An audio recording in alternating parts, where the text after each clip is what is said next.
Runoff is the draining of precipitation from a catchment. In other words, it is an output from a catchment.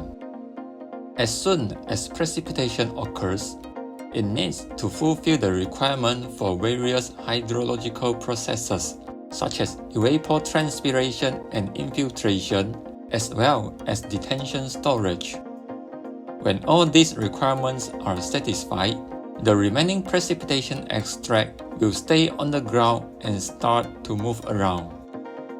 Eventually, some of them will reach surface channels, be it earth drains or engineered drains. This portion of runoff is known as overland flow.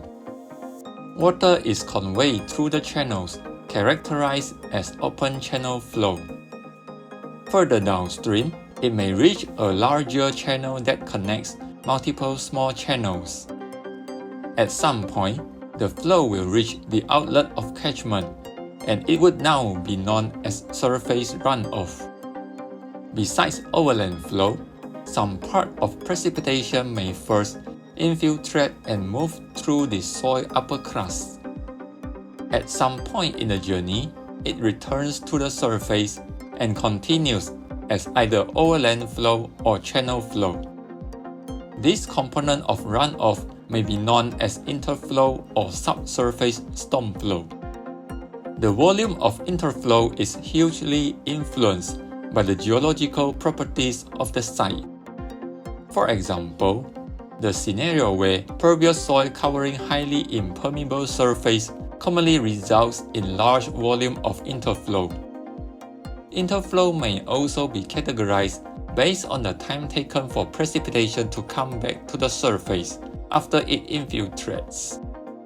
Precipitation that infiltrates further down and meets the groundwater storage may also contribute to the runoff if it returns to the surface eventually.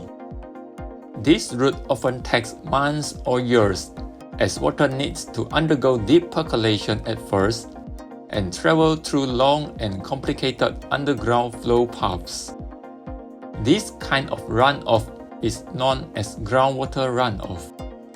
Other than grouping the runoff based on the route taken, we can also divide them based on the time delay between precipitation and runoff. Direct runoff refers to the runoff that enters channels immediately after a storm.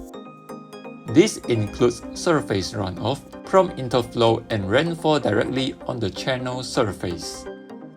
Base flow, on the other hand, refers to the runoff that experiences infiltration or percolation before it reaches a stream. Delayed interflow and groundwater runoff are categorized as base flow. Discharge through a stream may be plotted chronologically. This produces a hydrograph.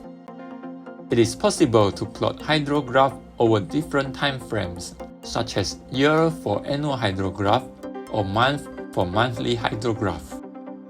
Each of these hydrographs has a different usage. For instance, an annual hydrograph allows us to classify a stream.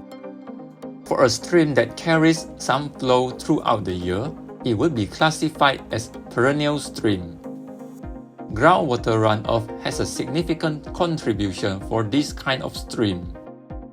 When the contribution from groundwater runoff is limited, the stream may then be classified as intermittent flow.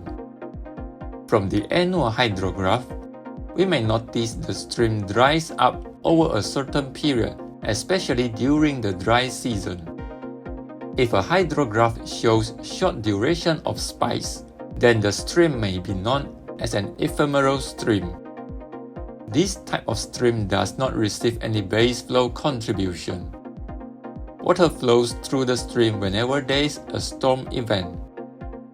The stream will dry up quickly as soon as the storm ends. An ephemeral stream typically does not have a well-defined channel. Thank you for watching. If you find this video helpful, please share it with your friends. We'll see you guys soon. Goodbye.